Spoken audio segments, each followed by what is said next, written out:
감사합니다. 오늘 히브리서 12번째 2장 11절부터 왜 둘째 사람 그분이 사람으로 오셔야 했나?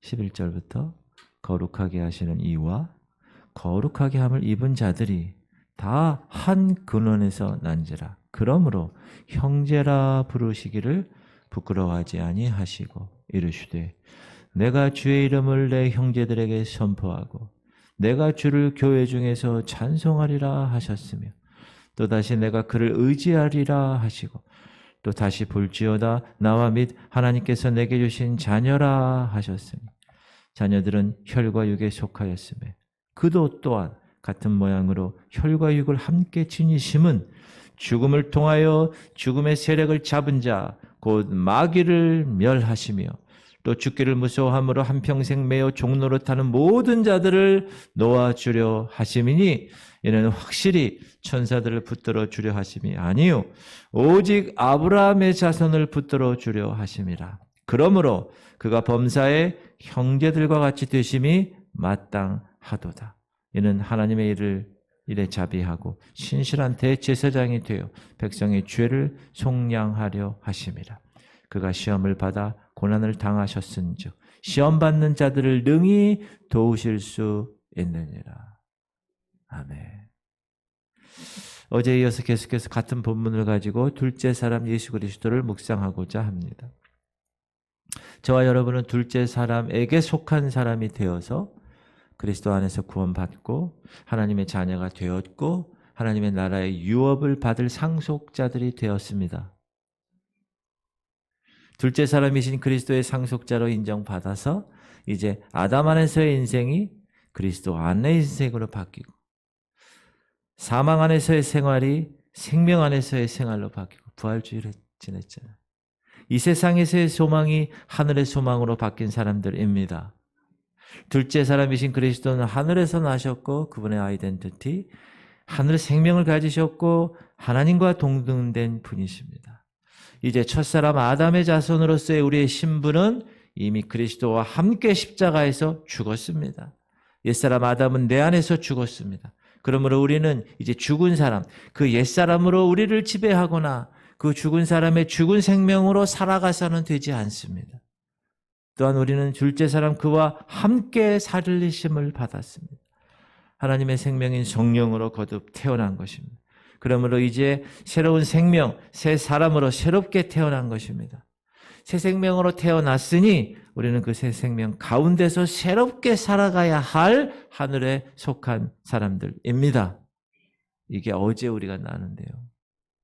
이제 오늘 계속 같은 본문으로 11절 말씀을 보면 우리 주님께서는 우리들에게 형제라 부르시기를 부끄러워하지 아니하신다. 다시 한번 읽어볼게요. 거룩하시게 하는 이와 거룩하게 함을 입은 자들이 다 한 근원에서 난지라. 그러므로 형제라 부르시기를 부끄러워하지 아니하시고. 주님이 우리와 같은 이 사람의 모습, 육신의 일을 입으신 것은 사망의 세력을 잡은 자인 마귀를 없이 하려고 사망의 종로를 타는 모든 자들을 놓아주려고 하셨다. 이것도 먼저 읽겠습니다. 자녀들은 혈과 육에 속하였음에 그도 또한 같은 모양으로 혈과 육을 함께 지니심은 죽음을 통하여 죽음의 세력을 잡은 자 곧 마귀를 멸하시며 또 죽기를 무서워함으로 한평생 매어 종로를 타는 모든 자들을 놓아주려 하심이라. 오늘 그래서 첫 번째, 형제라 부르시기를 부끄러워 아니하신 주님.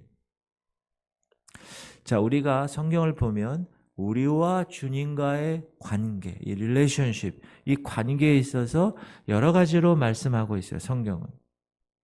그러나 오늘 특별히 이 11절은 우리가 좀 약간 생소한 전혀 새로운 관계를 우리에게 보여주고 있다는 것에 대해서 큰 감명을 받습니다. 한 번 더 읽어보겠습니다. 거룩하게 하시는 이와 누구죠? 예수 그리스도. 거룩하게 함을 입은 자들 누구죠? 저와 여러분. 다 한 근원에서 난지라. 그러므로 한 근원으로 났기 때문에 형제라 부르시기를 부끄러워하지 아니하시고. 우리는 그리스도 안에서 저와 여러분은 하나님의 자녀된 권세를 받은 자들입니다. 맞습니까? 어떻게 그렇게 됐죠? 영접하는 자, 그 이름을 믿는 자들에게는 하나님의 자녀가 되는 권세를 주셨으니까. 이제 우리와 그러므로 그리스도는 하나님 안에서의 한 가족의 관계를 가지게 된 것입니다. 자, 하나님의 자녀가 되었습니다. 예수님은 누구시죠? 하나님의 아들이십니다. 저와 여러분은 하나님의 자녀가 되었습니다. 그럼 예수님과 저와 여러분과의 관계는 어떻게 됩니까? 하나님의 자녀가 되었으니 이제 예수님이 형님이 되시고 우리가 아우가 되는 형제 관계가 되었다. 여러분, 이 사실을 안다는 건 너무나 귀한 일이에요. 예수님은 하나님의 아들이시고 우리는 그 예수로 말미암아 하나님을 아버지라 부르게 되었습니다. 하나님의 자녀가 됐다는 것. 그리고 우리는 그 예수 그리스도와 함께 아버지 하나님의 유업을 자녀이니 상속받을 수 있게 된 권세가 있는 겁니다. 자녀된 권세. 그래서 이 사실은 예수님과 우리는 한 가족 관계에서 한 형제가 되었다는 사실 의미합니다. 따라합시다. 우리는 형님 한 번 잘 둬서 복받은 사람들입니다.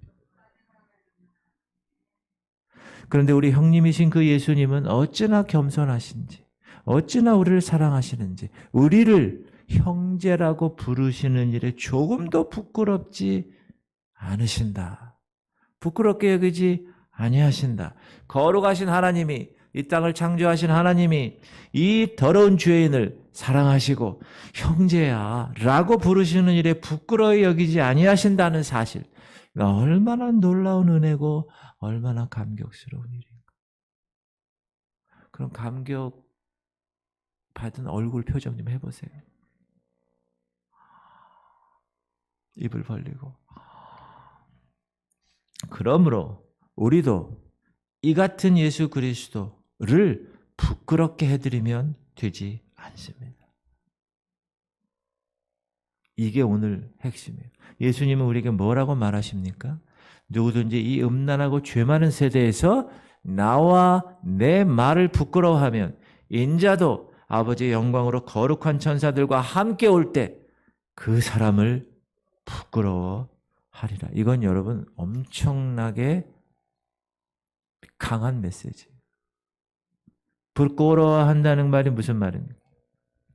그리스도인들인데도 예수님을 다른 사람들의 앞에서 나타내는 일을 창피하게 생각하는 일을 말합니다. 믿지 않는 친구들이나 세상 사람들 앞에서 I'm Christian 얘기 못하는 거예요. 자기도 예수를 모르는 사람인 척 시침이 떼면서 그냥 물에 물 탄 듯 부하 뇌동하는 사람, 그 사람이 바로 예수님을 부끄럽게 하는 일입니다. 베드로가 예수님이 잡혀가시는 그 모습 두려웠어요. 멀찍이, 여러분 예수님 쫓을 때는 가까이 쫓아야 돼요. 멀찍이 쫓다가 대제사장 집들에서 이런 부끄러운 일을 저질렀습니다.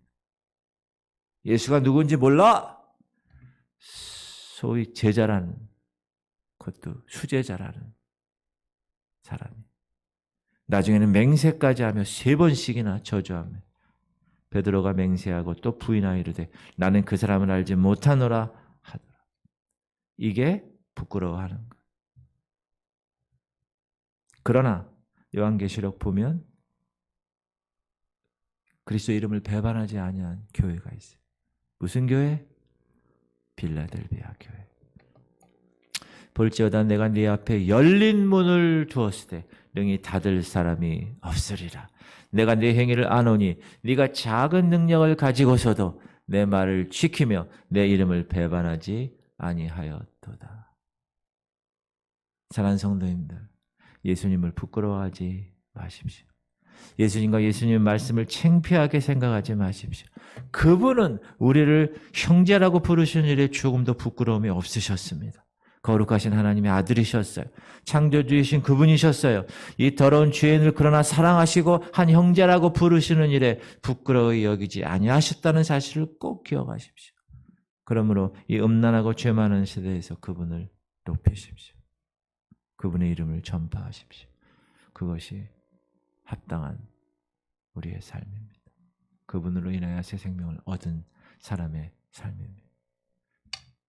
두 번째, 그분이 왜 사람이 되셨을까? 왜 육신을 입으셨을까?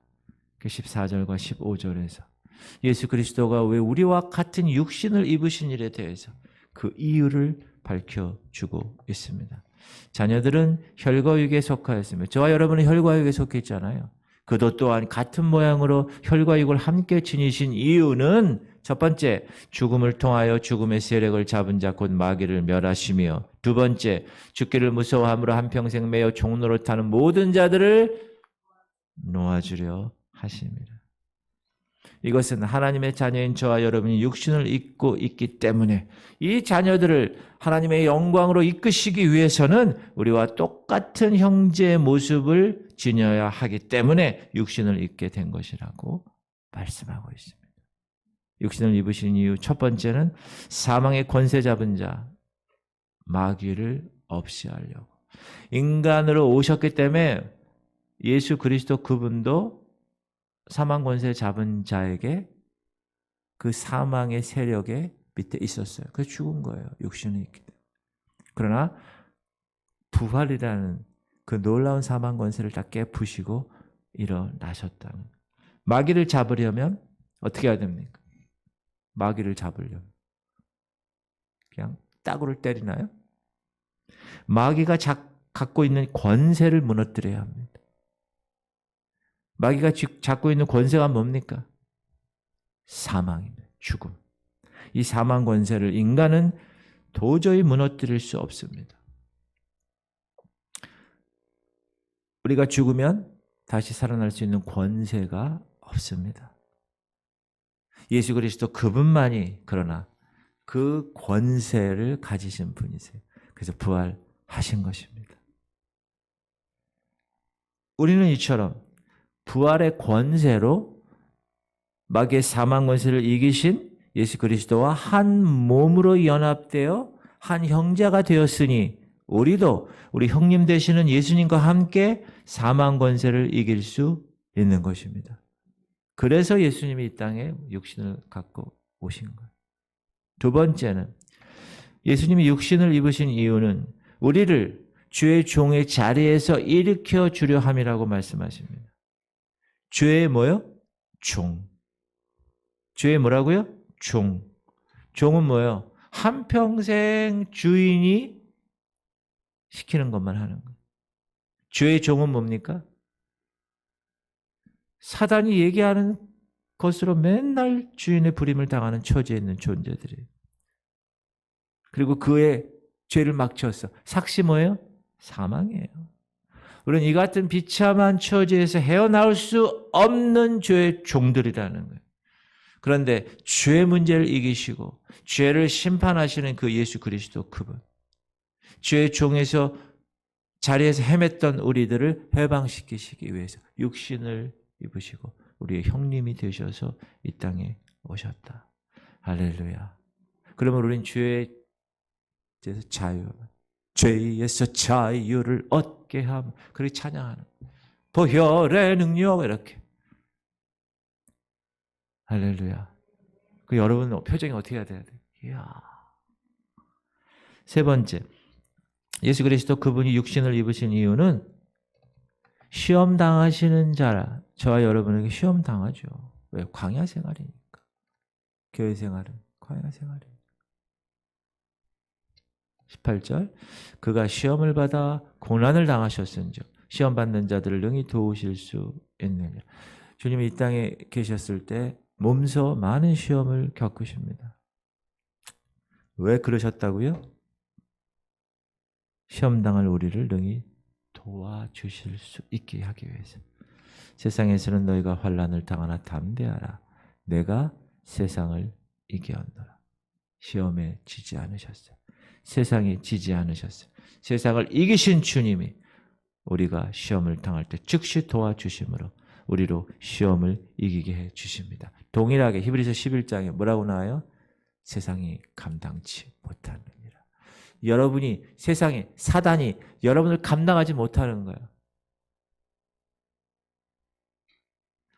이 마귀를 없애시려고 이 죄의 종의 자리에서 우리를 일으키시려고, 시험 당하는 자를 도우시려고 예수 그리스도 그분이 형님이 되어셔서 육신을 입고 사람이 되셔서 이 땅에 오신 것입니다. 꼭 기억하십시오. 그리고 그것을 전하세요. 누가 질문하면 이걸 전하실 수 있다. 여러분이 전하실 수 있어야 돼.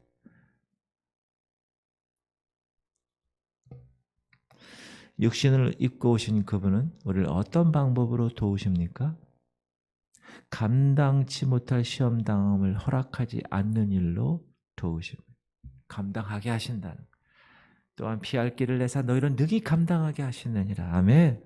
인내하여 이길 수 있도록 능력으로 도우십니다. 인내하는 거예요. 요즘 세상은 참지 못해.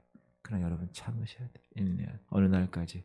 그날, 내가 죽는 날, 주님 앞에 서는 날, 아니면 주님이 이 땅에 오시는 그날. 인내, 끝까지 인내하는. 그럴 때 열린 문을 두는 거예요. 너희가 적은 능력을 가지고서도 나를 배만하지 않았어요. 왜? 주님 말씀을 지켰다는. 인내하지 않고는 지킬 수 없다는 얘기예요. 그 얘기는. 여러분, 말씀은 인내해야 지킬 수 있는 겁니다. 좀 하다가 아이고 누가 저런 얘기하네. 내가 교회 나오나 봐라. 여러분, 그거는 베이비 중에서도 베이비입니다. 그리고 육신으로 오신 그분은 합력하여 선을 이루게 하십니다. 롬 8:28 한번 해볼까요? 시작. 우리가 알거니와 하나님을 사랑하는 자, 그 뜻대로 부르심을 입은 자들에게 모든 것이 합력하여 선을 이루는 일로 이기게 하신다는 거예요. 그리고 주님이 우리와 환난에 동참하시는 거예요. 여러분, 슬픔을 당한 사람 있잖아요. 가서 위로하잖아요. 위로할 때 미사려고를 써서 어쩌고 저쩌고 얘기하고 그럴 필요가 없고요. 그냥 그 옆에 앉아 있는 거예요. 같이 있어주는 거. 그게 그분에게 위로가 되는 거예요. 계속 같이 있어주는 거예요. 그리고 슬픔을 같이 나누는 거예요. 야, 그래서 이렇게 된 거야. 어떻게 위로받아라. 그냥 있는 거예요. 여러분, 주님은 우리가 환난 당할 때 다른 얘기 안 하시고 같이 있어주는 분이세요. 믿습니까? 그러므로 주님이 계신데 이런 환난, 이런 어려움 어떻게 해야 돼요? 우리가 일어나야지. 이겨내는 겁니다. 그런 여러분 되시기 바랍니다.